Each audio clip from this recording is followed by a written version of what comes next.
छोटे वीर हनुमान अंजनी माँ के लाल भूख लागल तो मंगल भोजन लागल तो मंगल भोजन।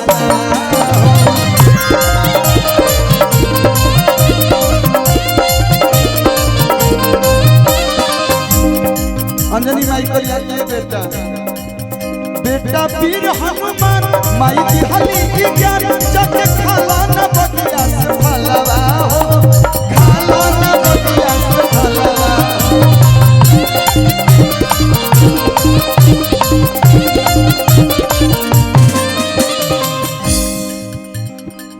सूरज के लील रे गइले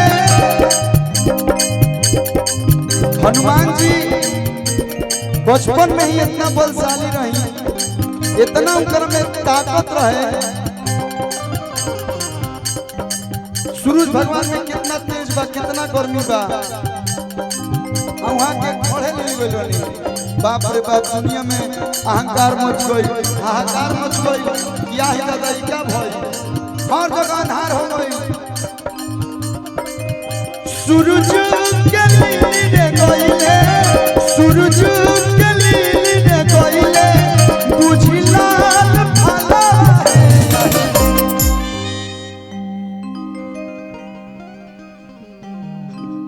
हमरा और बिहारी चाचा के तरफ से बाबा के तरफ से बहुत सारा प्यार।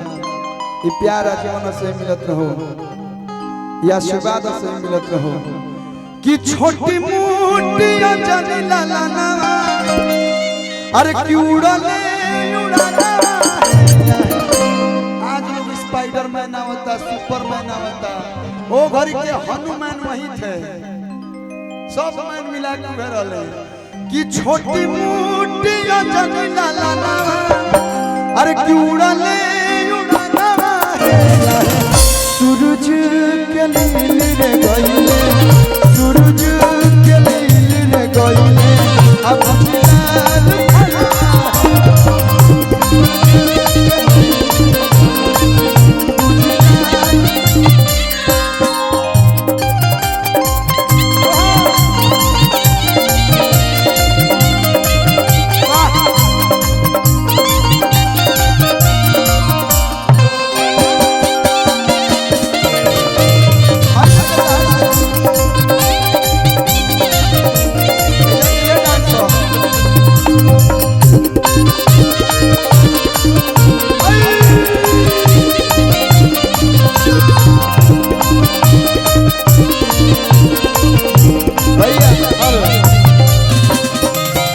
पहली बार बाबा डांस कोई बहने तो डांस ना करस, बड़ी गंभीर व्यक्ति हमें, बहुत गंभीर कि ऐसन भी रहे कौन मजबूरी।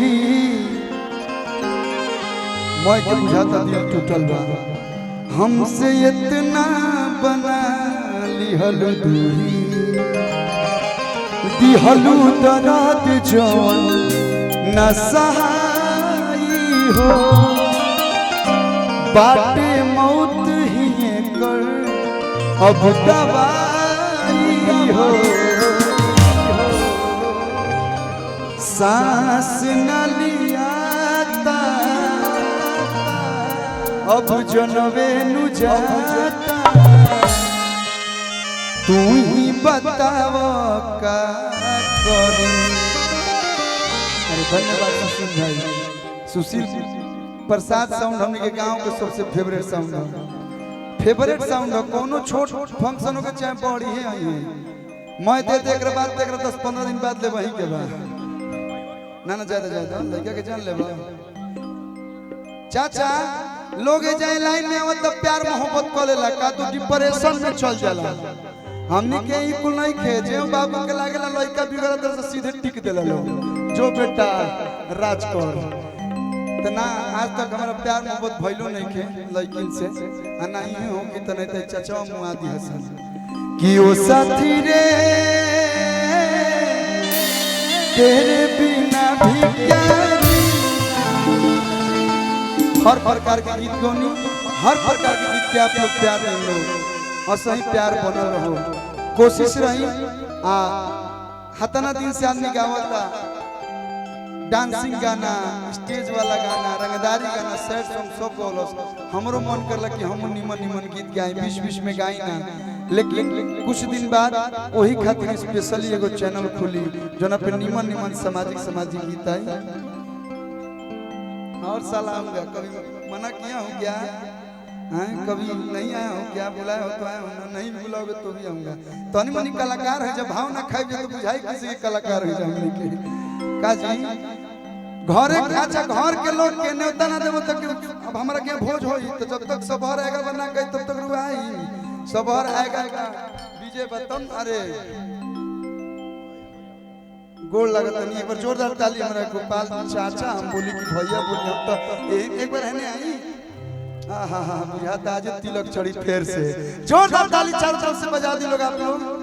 गार्जियन के आशीर्वाद रउए आशीर्वाद रउए सानिध्य में रउए मार्गदर्शन में हमनी के चलते निसन। आई कार्यक्रम भी भइल बा तो रउए के देख के केहू भी ए शाहबाद ही ना पूरा हिंदुस्तान में अगर केहू महोत्सव करावेला तो रउए गढ़ा महोत्सव के देख के हम ही ना कहो कि सब गढ़े महोत्सव हो जाई, लेकिन जितना लड़कन से जुड़ेला रउए के देख के रउए आशीर्वाद पाके हमनी के कराई निसन। जोरदार ताली हमरा गोपाल भैया खातिर बजा दी, चाचा जी खातिर बजा दी, दोनों नाता चल रहा हमनी के। बहुत बहुत धन्यवाद। अब हम चाहते हैं राजू चाचा आई और स्वागत सम्मान जो हमने के गांव के परंपरा बा।